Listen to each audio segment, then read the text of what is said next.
A great way to rig up for trolling is what I like to use. I put a 3/4 ounce casting sinker down at the bottom, then I'll come up about a foot or foot and a half, and then I'll put my first hook. What I'm doing is actually tying a loop knot right there to put on my Mr. Crappie Code Red hook.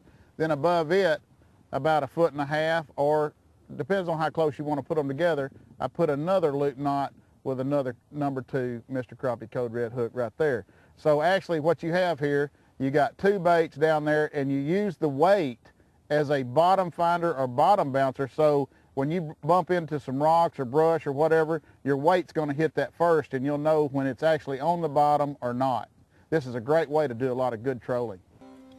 Yeah, when I'm out crappie fishing, I like to use minnows that are like 2.5 inch, 3 inch minnows. Sometimes I think bigger the minnow, bigger the crappie. So we've got some nice ones right here.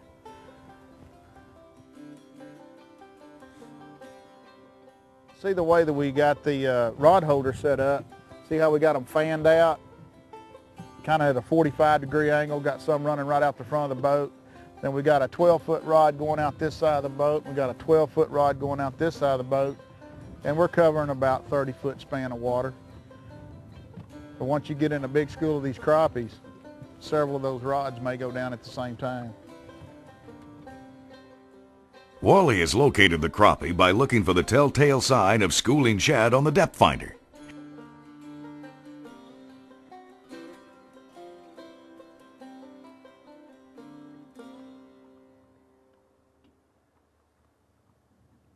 Once you've found the crappie, keep your lines in the water and troll slowly back and forth through the area. There we go.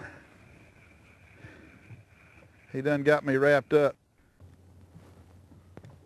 Where most of your trolling's done is on lakes that don't have a lot of structure in them, just got a lot of rock bluffs, drop-offs, ledges, stumps out on the side of creek channels. Those are great areas to do a lot of trolling. Now, if I was up in some heavy covered, timbered area, I wouldn't be doing this. If I would, it would just be stumps sticking up out where I could actually see the stumps. Then I could troll through them.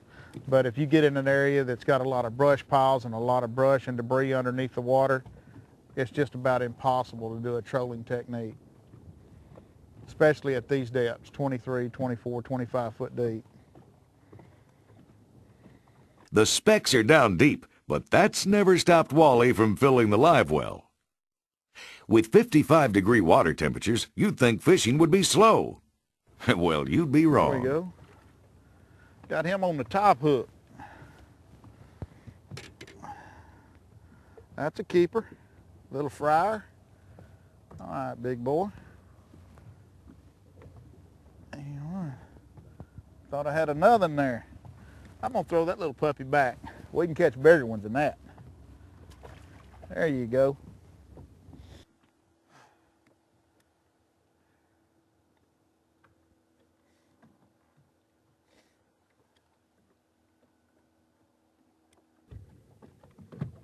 He's messing with it. There he is. He bit like a crappie. He comes straight up with it. I hope it's a big old slab. But yeah, that's a nice one.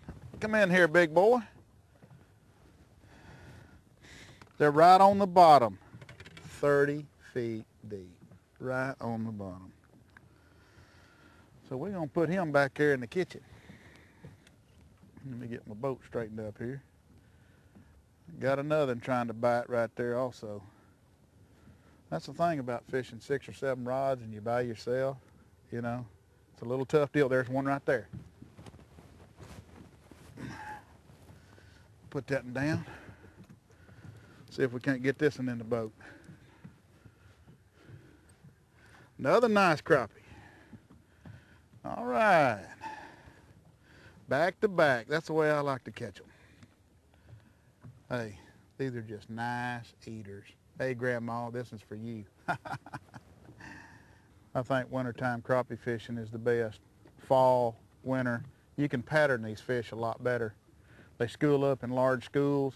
And basically what I'm doing, I'm staying in about 30 foot of water, but I'm actually staying where all the shad are. If you can keep shad on your depth finder underneath your boat, you're in the zone, because what these crappie are doing is just feeding on those big, large schools of shad.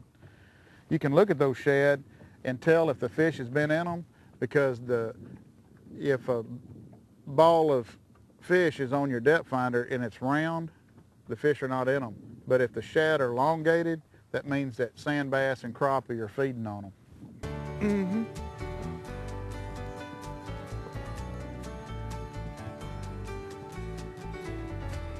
Big old crappie. Come in there, big boy. All right. That's a nice one. Man, we done got about 15 or 20 of them nice fish like that right there. Hello down there.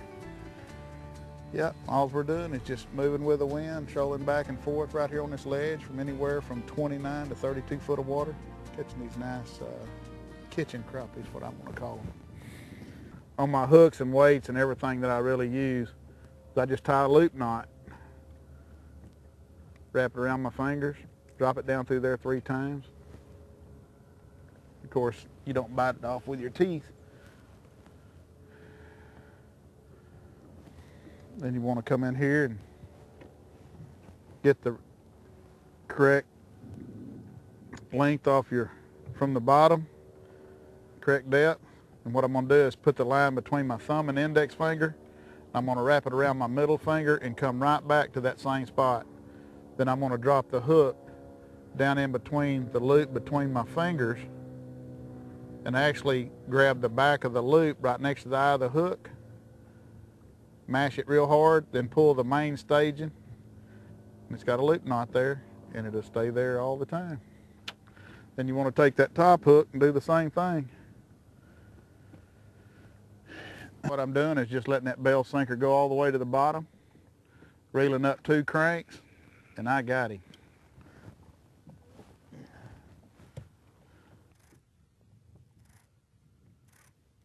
I think I got one over here. Come on, big boy. Come up here to daddy. He's tugging good. Oh yeah, that's what we come to look for right here. Mm-hmm. Oh yeah. Look at that nice slab. Boy, he's thick across the back. Just a hog. Well, that's what I call a slab. Folks, that fish is about 1 inch to 2 inches across. I'd say right at 2 inches across the back. Nice, thick, full of shad. He made the team. All right. He is right there. See, come up with it. Pull it down. Come on, take it. I think he's on there. I think he's on there. Yep, there he is. See what he did? He come up with it. That's a big old crop. That's what I'm talking about. Come to me. See where that mud is on that fish? These crappie are just hanging right on the bottom. There, he thumped it right there. There he is. Okay. Come on up here, buddy. Come on up here, big slab. Up here, big boy. There's a nice one. There's a nice one. Let's get you loose. All of these fish are just right dead on the bottom. Right dead on the bottom.